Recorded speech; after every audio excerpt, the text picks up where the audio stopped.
Alam mo, wala na akong gagawin. Yun lang naman. Yun naman yung shinare ko, yung audition nga. So,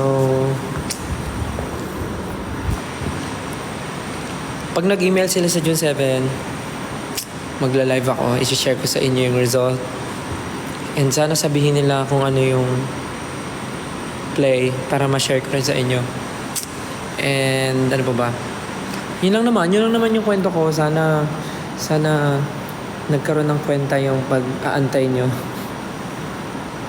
Excited din ako sa June 7. Sana makapasok. Pag hindi ako nag-live ng June 7,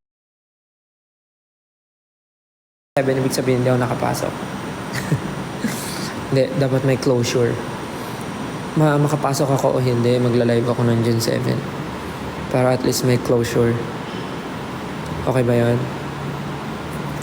Anyways, sige na.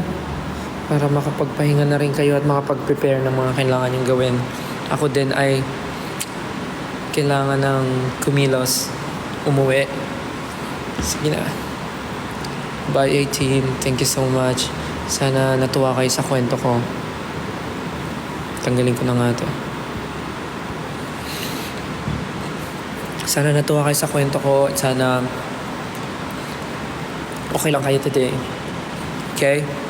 Okay, thank you so much. Salamat sa pagnood ng live and hope to see you soon. Thank you so much. I love you. Bye-bye. Love you.